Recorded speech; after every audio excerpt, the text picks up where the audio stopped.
स्वागत है आप सभी का इस यूट्यूब चैनल पे। तो आज के इस लेक्चर में हम रोड मैप के बारे में बात करने वाले हैं। ये रोड मैप हमारा सी लैंग्वेज का है और इसमें हम ये देखेंगे कि किस तरीके से हम सी लैंग्वेज की इस प्लेलिस्ट को कवर करने वाले हैं। और देखिए इस प्लेलिस्ट में हम क्या करेंगे, सी लैंग्वेज को बेसिक से एकदम बिल्कुल स्क्रैच से स्टार्ट करेंगे और इसको एकदम हम अंत तक सीखेंगे। देखिए, और इसमें लास्ट में हम कुछ पीवाईक्यूज करेंगे और ये पीवाईक्यूज हमारे एचबीटीयू कानपुर और ट्रिपल एमयूटी गोरखपुर और एकेटीयू का रहेगा। ऐसा नहीं है कि केवल और केवल इन्हीं कॉलेजेस के लोग देख सकते हैं या फिर इनके लिए ही बनाया गया है मेनली। अगर आपके कॉलेज में अगर सी लैंग्वेज पूछी जाती है तो सी लैंग्वेज के सारे कंसेप्ट्स वही रहेंगे। जनरली हम इन सभी पेपर्स हमारे पास अवेलेबल थे तो हमको लगा कि इनको करा देना चाहिए, ताकि ये रहे कि अगर हम इस सीरीज को फॉलो कर रहे हैं तो इस सीरीज को फॉलो करने से हमको क्या मिलेगा। तो देखिए, क्या क्या मिलेगा पहले इस सीरीज को बनाने के पीछे का मेरा थॉट क्या था। देखिए, थॉट मतलब कि इसको मैंने कैसे डिजाइन किया हुआ है। देखिए, हमने क्या किया कि तीनों कॉलेजेस के हमने पेपर्स को कलेक्ट किया, उनके क्वेश्चंस को हमने एनालाइज किया कि आखिर में क्वेश्चंस एग्जाम में पूछे कैसे जाते हैं। जैसे जनरली क्या होता है कि अगर हम केवल और केवल इजी लेवल वाले क्वेश्चंस कर लें, जैसे क्या होता है किसी कंसेप्ट को सीखने के लिए एक तो होता है हम इजी लेवल वाले क्वेश्चन कर लें, एक मीडियम होता है और एक बहुत हार्ड होता है जो एग्जाम में भी नहीं आता है। तो देखिए, अगर हम इजी वाले क्वेश्चंस कर लेते हैं तो कंसेप्ट तो हमारे क्लियर हो जाते हैं अच्छे से, कंसेप्ट हमको अच्छे समझ में आ जाता है। लेकिन क्या होता है कि 2 नंबर वाले क्वेश्चंस एग्जाम में हो जाते हैं, लेकिन जब हमको 4 मार्क्स को 6 मार्क्स के क्वेश्चंस हमको जब करने होते हैं, तो वो एग्जाम वाले क्वेश्चंस हमारे माइंड से क्लिक नहीं होते हैं।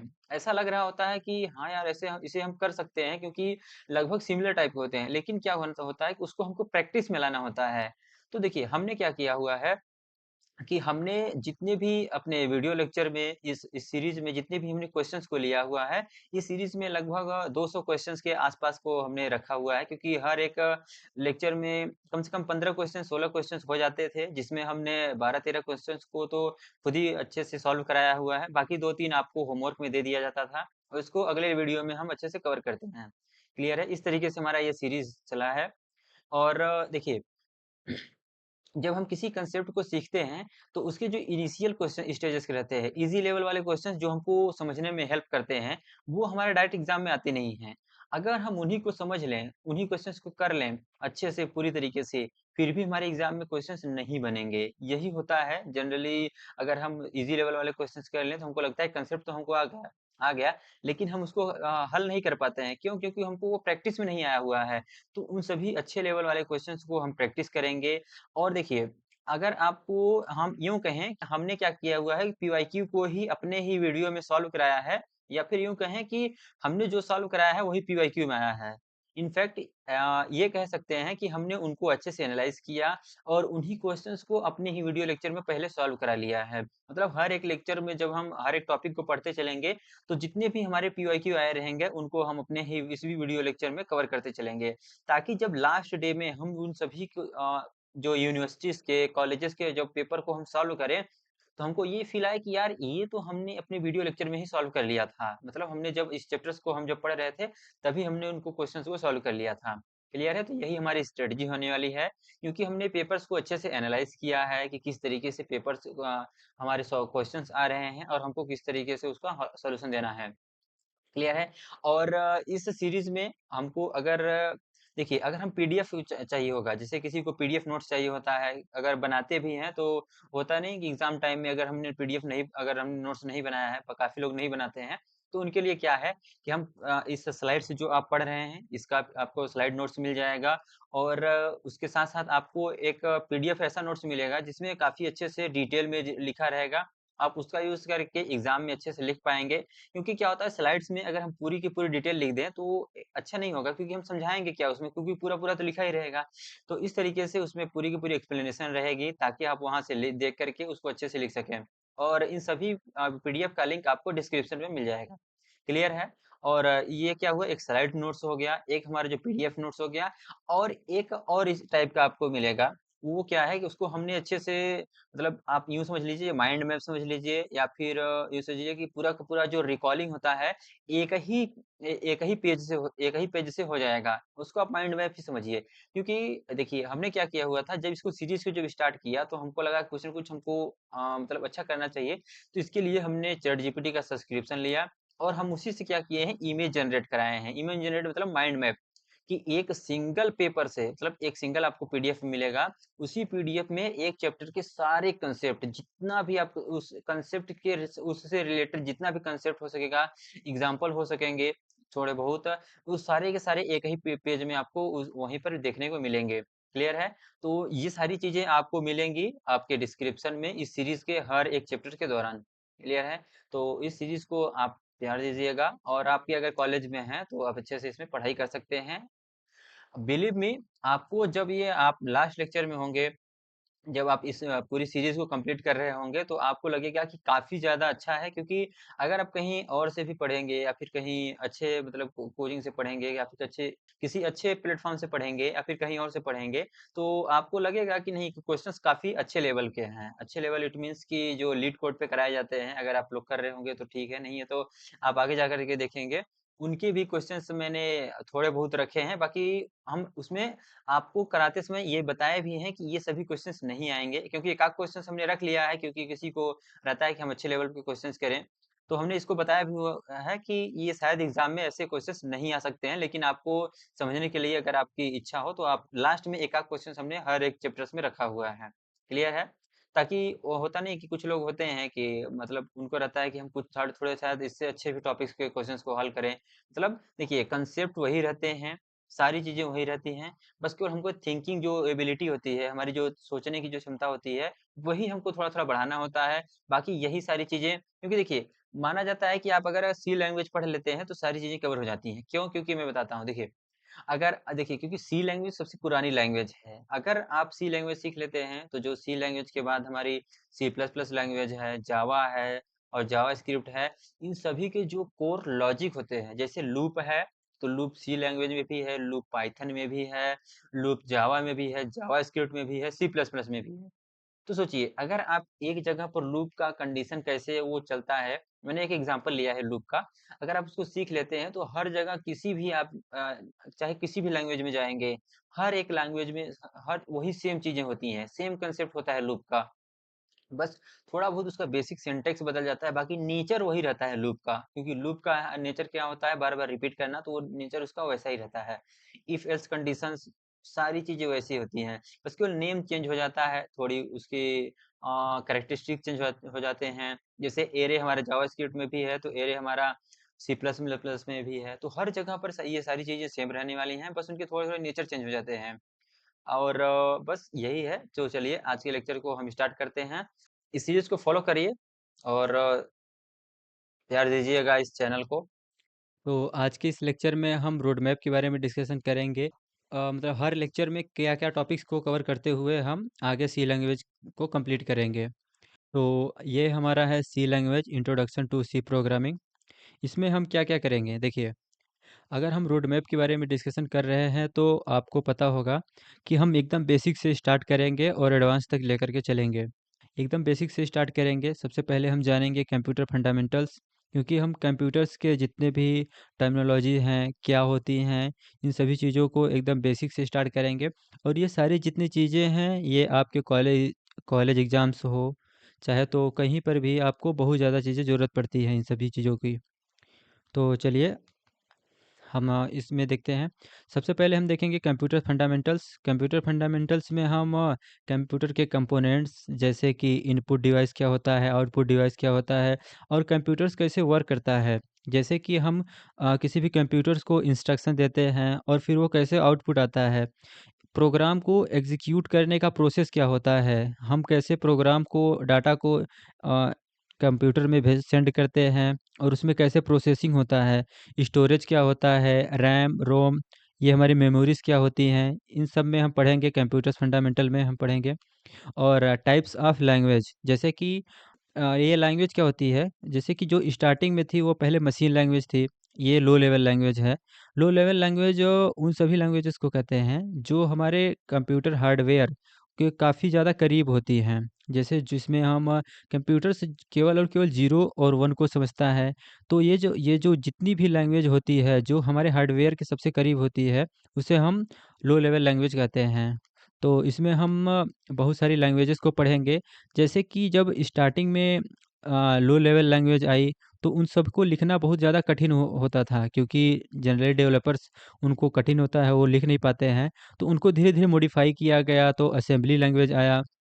इसे हम अच्छे से डिस्कशन करेंगे हम अपने कंप्यूटर फंडामेंटल्स के टॉपिक में। और टाइप्स ऑफ ट्रांसलेटर, देखिए, जब हम मशीन लैंग्वेज लिख नहीं पाए, तो हमने मशीन लैंग्वेज को और ज़्यादा अपग्रेड किया। तो हम ह्यूमन बिहेवियर के हिसाब से हमने हाई लेवल लैंग्वेजेस बनाए। हाई लेवल लैंग्वेजेस में हमने सी बनाया, सी प्लस प्लस बनाया, और जावा हो गया, इन सभी को। तो इन सभी को तो कंप्यूटर समझ नहीं सकता है, क्योंकि ये हमारे ह्यूमन बिहेवियर के हिसाब से काफ़ी इजी लैंग्वेज है। तो इन सभी को ट्रांसलेट करके हम मशीन लैंग्वेज में ले जाते हैं, मतलब 0 और 1 के फॉर्म में ले जाते हैं। तो इन फॉर्म को कन्वर्ट करने के लिए हमारे पास ट्रांसलेटर होते हैं। तो इस लेक्चर में हम इसको डिस्कशन करेंगे। अब हम आगे चलेंगे लेक्चर नंबर 2 में। लेक्चर नंबर 2 में देखिए, ये हो गए हमारे कंप्यूटर्स फंडामेंटल्स, जिसमें हम लैंग्वेजेस को पढ़ लिया, और कंप्यूटर्स किस प्रकार से हमारे प्रोग्राम को एग्जीक्यूट करता है, और ट्रांसलेटर्स क्या होते हैं। अब हम चलेंगे कि इवोल्यूशन, मतलब हमारे जो सी लैंग्वेज, क्योंकि अब यहाँ से हमारा स्टार्ट होगा कि हम सी लैंग्वेज को पढ़ रहे हैं, तो सी लैंग्वेज क्यों आया, मतलब कब से आया, इसका स्टार्टिंग कब से है, तो ये कैसे सी लैंग्वेज बना। पहले ये बी लैंग्वेज था, फिर उसको धीरे धीरे अपग्रेड करते करते करते ये सी लैंग्वेज में कैसे कन्वर्ट हुआ। और इसके बारे में देखेंगे हम सी लैंग्वेज, और इसने जो डेनिस रिची है, जो इन्होंने इसको डेवलप किया है, 1972 में इसको किया था। इसको हम डिटेल में समझेंगे लेक्चर्स में। अभी हम केवल रोड मैप डिस्कशन कर रहे हैं। Feature of the C languages, क्या क्या फीचर्स होते हैं सी लैंग्वेज को। तो सी लैंग्वेज एक मिडिल लेवल है, ना ये हाई लेवल लैंग्वेज है, ना यही लो लेवल लैंग्वेज है। कभी कभी इसे हाई लेवल लैंग्वेज भी कहा जाता है, बट ये मिडिल लेवल लैंग्वेज है। और हम कंसेप्ट ऑफ फ्लो चार्ट के बारे में समझेंगे कि फ्लो चार्ट हमारा क्या होता है, क्योंकि जनरली हम प्रोग्राम बनाने से पहले उसका हम फ्लो चार्ट बनाते हैं, जिसमें हम रेक्टेंगुलर शेप का यूज़ करते हैं, ओवल का यूज़ करते हैं, और हम ट्रायंगुलर का रेक्टेंगल का यूज़ करते हैं। तो इन सभी का क्या मीनिंग होता है, इसे हम समझेंगे। फ्लो चार्ट्स क्या होता है, एल्गोरिदम और फ्लो चार्ट में क्या डिफरेंस होता है, और pseudo code. Pseudo code basically क्या होता है कि जब हम किसी प्रोग्राम को, क्योंकि हमें प्रोग्राम मिलते हैं, कुछ क्वेश्चंस मिलते हैं, तो उन सभी क्वेश्चंस का जब सॉल्यूशन हम इंग्लिश में लिखते हैं क्लियरली, स्पष्ट रूप से, जैसे कि पहले हम हर प्रोग्राम को कोड तो डायरेक्टली कर नहीं देंगे, पहले हम उसे पेन पेपर पर सॉल्व करते हैं। तो जो हम सॉल्व करते हैं एक फ्लो में, और जो इंग्लिश भाषा में होती है, उसे हम सूडो कोड बोलते हैं। ये हमारा होता है सूडो कोड। इसे हम और भी ज़्यादा डिटेल में समझेंगे। अभी यहाँ बस इतना ही। अब हम चलते हैं लेक्चर नंबर 3 में। देखिए, लेक्चर नंबर 3 में हम पढ़ेंगे वेरिएबल और डाटा टाइप्स। इसमें हम क्या पढ़ेंगे कि वेरिएबल्स क्या होता है, बेसिक रूल क्या होते हैं। क्योंकि देखिए, वेरिएबल्स, हर एक नेम को हम वेरिएबल्स नहीं बोल सकते हैं। उनका कुछ सेट ऑफ रूल होता है कि यही केवल वेरिएबल नेम हम किससे लिख सकते हैं। और इसमें डेटा टाइप में इंट क्या होता है, फ्लोट, कैर, डबल, और भी ज़्यादा हैं। अभी तो बस केवल यहाँ इतना ही है। इन सब के बारे में अच्छे से पढ़ेंगे। और देखिए, डिक्लेरेशन और इनिशियलाइजेशन में क्या डिफरेंस है। जनरली जब हम पढ़ रहे थे, तो हमको लगता था डिक्लेरेशन और इनिशियलाइजेशन दोनों सेम ही है, बट हम यहाँ समझेंगे कि ये दोनों किस प्रकार से डिफरेंस हैं। और आगे हम पढ़ेंगे ऑपरेटर्स और टाइप कास्टिंग। देखिए, ऑपरेटर्स क्या होते हैं। देखिए, ऑपरेटर्स क्या होते हैं, जनरली हम जब प्लस माइनस कर रहे होते हैं, और कुछ चीज़ें परफॉर्म करते हैं, जैसे कि डबल, इक्वल, और ग्रेटर देन, लेस देन, तो हम इसमें ऑपरेटर्स में पढ़ते हैं। और टाइप कास्टिंग क्या होता है, जब हम किसी को एक में से दूसरी चीज़ में कन्वर्ट कर रहे होते हैं, जैसे कि एक डेटा टाइप से जब दूसरे टाइप में, इंट को हम फ्लोट में कैसे कन्वर्ट करते हैं, तो ये होता है हमारा टाइप कास्टिंग। इसे हम टाइप कास्टिंग में पढ़ेंगे। टाइप्स ऑफ ऑपरेटर्स, ऑपरेटर्स बहुत ही टाइप्स के होते हैं। और यहाँ है प्रियोरिटी ऑफ द, तो इसमें प्रियोरिटी होता है कि कौन से, जैसे अगर हम मैथ्स में पढ़े होते हैं, तो पहले कहते हैं पहले हम मल्टीप्लाई करेंगे, देन डिवाइड करेंगे, तो वही रूल हम यहाँ पर भी फॉलो करते हैं। पहले डिवाइड करेंगे, फिर मल्टीप्लाई, फिर प्लस करेंगे। और यहाँ है टाइप कास्टिंग। टाइप कास्टिंग दो टाइप्स का होता है, इम्प्लिसिट और एक्सप्लिसिट। और हम कुछ एग्जांपल्स करेंगे। देखिए, हमारे अभी तक हम यहाँ से अपना एग्जांपल्स करना स्टार्ट कर देंगे। यहाँ पर अच्छे लेवल का एग्जांपल करेंगे, मतलब क्वेश्चन, क्योंकि देखिए, हम हमारे टॉपिक पढ़ने का तभी मतलब है जब हम क्वेश्चंस को लगा सकें। तो यहाँ से हम अच्छे से अपना क्वेश्चन स्टार्ट कर देंगे लगाना। और इस पूरी जर्नी में हम लगभग हम 200 से प्लस क्वेश्चन ही करेंगे पूरी जर्नी में, क्योंकि हर एक लेक्चर में 10 से प्लस ही क्वेश्चन हैं। तो हर लेक्चर में अगर 10-15 लेक्चर है तो उसमें तो ये चल ही जाएगा। तो चलिए आगे देखते हैं हम अगला लेक्चर। अब आ गया है कंडीशनल स्टेटमेंट। कंडीशनल स्टेटमेंट्स में क्या होता है कि इसमें हम इफ़ एल्स पढ़ते हैं और नेस्टेड इफ़ पढ़ते हैं। नेस्टेड इफ़ क्या होता है, जब हम एक कंडीशन के अंदर हम जब दूसरा कंडीशन यूज़ कर देते हैं, इफ़ यूज़ कर देते हैं, तो इसमें हम इसे ही हम नेस्टेड बोलते हैं। तो यहाँ पर हम पढ़ेंगे नेस्टेड में स्टेटमेंट क्या होता है, और स्विच केस स्टेटमेंट पढ़ेंगे। स्विच केस में क्या होता है कि हम किसी भी कंडीशन बेस होता है कि अगर कंडीशन मैच करता है तो वो वाला केस रन हो जाता है, अगर नहीं मैच होता है तो वो रन नहीं होता है। इसे डिटेल में समझेंगे, बस इतना समझ लेते हैं कि हम इस चैप्टर में क्या-क्या चीज़ें हम कवर करेंगे, कौन से टॉपिक्स को। और लूप और नेस्टेड लॉजिक, देखिए इसमें हम लूप्स को पढ़ेंगे। ये बहुत ही इम्पोर्टेंट है, क्योंकि अगर आप सी लैंग्वेज में पढ़ लेते हैं तो बहुत ज़्यादा हेल्प होती है, क्योंकि जो चीज़ें हम सी लैंग्वेज में पढ़ रहे हैं, यही हम सेम जावा में भी पढ़ते हैं, यही हम सी प्लस प्लस में भी पढ़ते हैं। सेम चीज़ें अगर हम यहाँ पर भी लूप पढ़ रहे हैं तो वहाँ पर भी लूप पढ़ेंगे। लॉजिक सबका सेम ही होता है, बस थोड़े सिंटैक्स डिफरेंस आ जाता है कि यहाँ कोई प्रिंटफ होता है तो वहाँ पर सी आउट लिखते हैं हम, बस इतना ही डिफरेंस होता है, बाकी सभी चीज़ें सेम रहती हैं। तो इसे बहुत ही ज़्यादा इम्पोर्टेंट समझें, और आगे देखते हैं। इसमें हम लूप पढ़ते हैं, for loop, while loop, do while loop, और इसमें लूप कंट्रोल, ब्रेक और कंटिन्यू में क्या डिफरेंस होता है। हम इन दोनों में बहुत ही ज़्यादा कंफ्यूज रहते थे कि कब हम ब्रेक का यूज़ करते हैं, कब कंटिन्यू का यूज़ करते हैं। तो इसे आप लोग थोड़ा अच्छे से पढ़िएगा ताकि आप लोगों को कोई कन्फ्यूज़न ना रहे। और पैटर्न प्रिंटिंग तो बहुत ही अच्छे क्वेश्चन आते हैं। अब हम आगे चलते हैं। अब आगे चलते हैं हम लेक्चर नंबर 7 में। लेक्चर नंबर 7 में हम फंक्शन और रिकर्जन के बारे में पढ़ेंगे। फंक्शन में हम बेसिक देखेंगे, और फंक्शन कितने टाइप्स के होते हैं उनके बारे में डिटेल में समझेंगे। और कॉल बाय वैल्यू और कॉल बाय रेफरेंस, देखिए कॉल बाय रेफरेंस में हम डिटेल में जाएंगे, क्योंकि कॉल बाय रेफरेंस में हम तब पढ़ते हैं जब हम पॉइंटर्स में आते हैं। यहाँ पर हम इसे बहुत ही ज़्यादा डिटेल में कवर नहीं करेंगे, बट यहाँ पर कॉल बाय वैल्यू एकदम डिटेल में डिस्कशन करेंगे कि कैसे हम कॉल बाय वैल्यू फंक्शन को हम कॉल करते हैं। और यहाँ पर रिकर्जन कंसेप्ट को समझेंगे, और रिकर्जन बहुत ही इम्पोर्टेंट है, क्योंकि आप जब डीएसए कर रहे होंगे तो इसका बहुत ही ज़्यादा इम्पोर्टेंट है। जो एक क्लासिक प्रॉब्लम आती है इसमें फैक्टोरियल्स और फिबोनाची सीरीज़ का, क्योंकि हम फैक्टोरियल को फाइंड करते हैं फिबोनाची, और इन दोनों को हम डिस्कशन करेंगे by the concept of the recursion.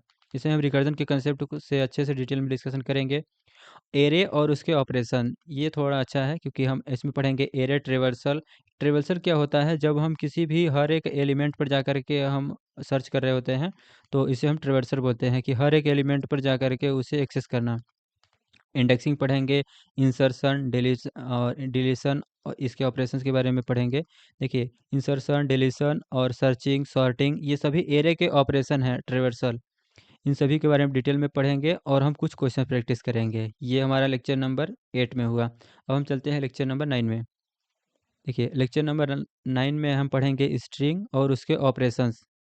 String में हम क्या पढ़ेंगे, देखिए स्ट्रिंग के बेसिक सिंटैक्स देखेंगे कि स्ट्रिंग क्या होता है, उसको कैसे डिक्लेयर किया जाता है, और उसके ऑपरेशन कैसे हम उसके लाइब्रेरी फंक्शन का यूज़ करते हैं स्ट्रिंग को कॉपी करने के लिए, कंपेयर करने के लिए, कॉनकैट करने के लिए।